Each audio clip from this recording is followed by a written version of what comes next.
The glass door slammed so hard the whole conference room jumped.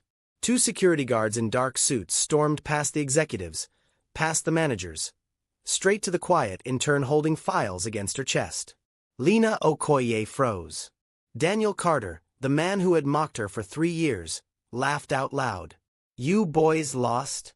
She's just the intern." The lead guard didn't blink.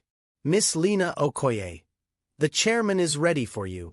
Dead silence. Daniel's smile died.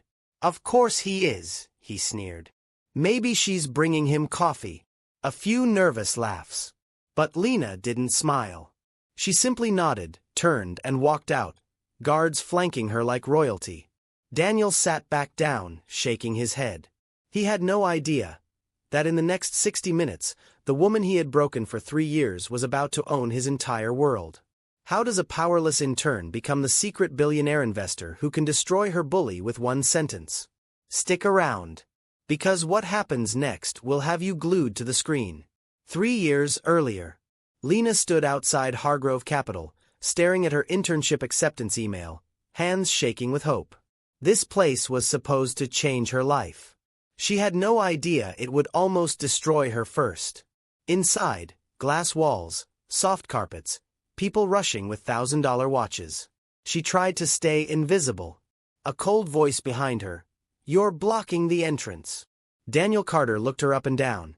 Cheap shoes, intern badge, nervous eyes, and sighed like she was already wasting his time. "New intern. Try not to slow everyone down. This isn't school." That was the moment everything started. Week 1, Lina worked until midnight, perfecting every report. She thought effort earned respect. She was wrong. Respect here was bought with power. And Daniel had all of it. In her first team meeting, she handed him the market summary she'd stayed up all night writing. Daniel flipped one page, then held it up like garbage. Did a high school student write this? The room exploded in laughter. He tossed it on the table. "Redo it. And this time try thinking." Her face burned. No one defended her. Not even Maya, the coworker who had smiled at her that morning. That day Lina learned the real rule of this office. Kindness is temporary. Status is forever. Weeks turned into months. Months into years. Cold coffee. Lina's fault. Missing file. Lina's fault. Bad meeting. Still Lina's fault. Daniel didn't even need reasons anymore. Mocking her became office entertainment. People waited for it. One empty night he stopped at her desk while she fixed yet another spreadsheet. "You know why interns never last here," he smirked. "They think effort matters." He leaned in. "It doesn't. What matters is who owns the room." He walked away laughing. But Lina didn't feel shame this time. She felt something colder. Something dangerous. That night she stayed long after the lights went out, studying every financial report in the system. She saw every weakness, every mistake, every name that actually controlled the company. But Lina had a secret no one knew. While Daniel thought she was just fixing spreadsheets, she had been building her own empire in the shadows. She started with the small savings she had scraped together from college, barely enough for rent. But every night, after the office emptied, she used the same market data she prepared for Daniel against him. She spotted the patterns he ignored. The risky bets the firm was making. The clients about to pull out. The quiet dips before big crashes. She invested every spare dollar, first in smart index funds, then in high-conviction stocks and options that the firm's own analysts missed. She shorted the exact companies Hargrove was over-investing in. She rode the tech boom no one in the office believed would last. She compounded her wins quietly, relentlessly. By year 2, she had turned that tiny nest egg into 7 figures. By year 3, she was a secret millionaire, and then a billionaire when she timed one perfect crypto play the firm had dismissed as too risky for serious investors. All of it hidden. No flashy cars. No designer clothes. Just numbers on a screen and a burning plan. Her phone lit up. "Unknown number. You asked about private share purchases. Call this number." She stared at the screen, then dialed. "I want to buy in." Silence on the other end. How much? Lina looked at Daniel's dark office door and whispered the words that would change everything. Enough that nobody can ignore me again. I'm transferring everything I have into the holding account. All liquid assets, all gains. I want voting shares. Majority influence on the board if the numbers keep falling. The voice on the line paused. That's an aggressive position. Lina's voice never wavered. I've studied every weakness in this company for 3 years. I know exactly where it's bleeding. I'm not just buying shares. I'm buying control. The transfer went through that same night.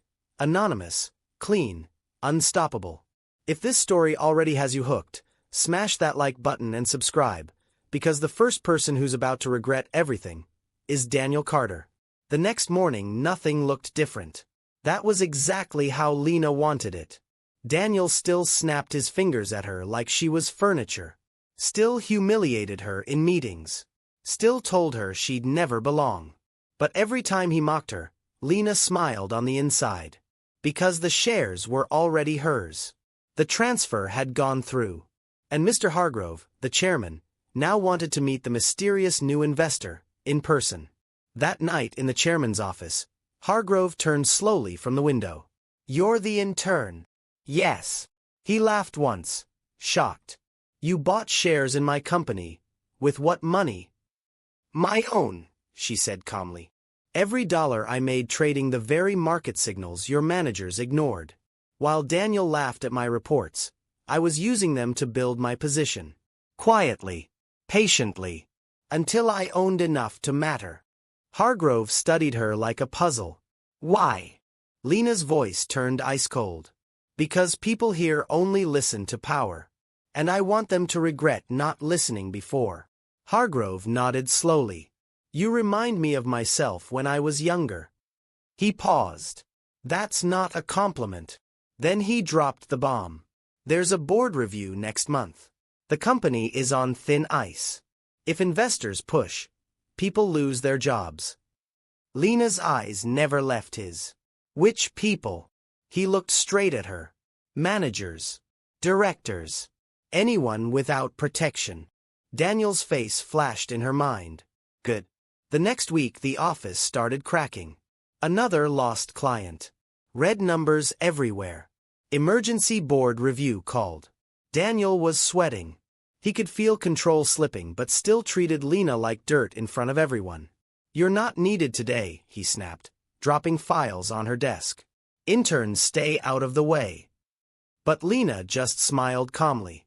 Because the board meeting was tomorrow. And she had the deciding vote. That evening Lina stood alone by the window, watching the city lights come on. Same badge. Same clothes. Same quiet face. But everything had changed. Her phone buzzed. "Hargrove, board meeting confirmed. Tomorrow." She typed back one word. "I'll be there." Daniel watched her leave the office that night and felt something strange in his chest, the first crack of fear he couldn't name. He had no idea tomorrow the intern he broke would walk in and own the room. You're not going to believe what happens next. If you're still watching, drop a fire in the comments and subscribe. The boardroom scene is coming. The morning of the board meeting, the whole building felt wrong. Quiet. Nervous. Everyone checking their phones. Daniel arrived early, tie adjusted 3 times, telling himself he still ran this place. He saw Lina at her desk and sneered. "Board meeting today. Interns stay out of the way." She just looked up and said softly, "Yes, sir." Inside the boardroom, Daniel was loud, confident, desperate. "We don't need some anonymous investor. We can fix this ourselves." Hargrove finally spoke. "You will meet the investor today, in person." The door opened. Security first. Then Lina walked in. Daniel laughed. "You're in the wrong room, intern." Hargrove stood, chair scraping like a gunshot. "Miss Okoye, please take a seat." The room went deathly silent. Lina sat at the table like she belonged there. Daniel's face drained of color. "What is this?" Hargrove slid the folder across. "This is the investor." Daniel actually laughed. then stopped when no one joined him. He looked at Lina, really looked, for the first time in 3 years. That's impossible. Lina met his eyes, calm as ice. Is it? She leaned forward. You said effort doesn't matter. You said this company runs on investors. You said interns don't belong in rooms like this. Her voice never rose. You were right. So I bought the room, with a very market intelligence I gathered while you mocked me. Every late night, every ignored report, every insult. I turned it into shares. Into power. Into control. Daniel's hands shook. You're going to fire me. Silence stretched forever. Lina let him feel every second of it. Then she leaned back. You keep your job. Daniel blinked, stunned. Not because you deserve it, she continued, voice soft but lethal. But because this company doesn't need another person making decisions out of pride. She looked straight into his soul. From now on, you don't talk to anyone the way you talk to me. Not interns. Not assistants. No one. She paused. And if you ever forget, next time I won't be this generous. Daniel sat down slowly, legs failing him. For the first time in 3 years, he had nothing to say. The meeting ended in stunned silence. As everyone filed out, Hargrove walked over to Lina. I thought you wanted revenge.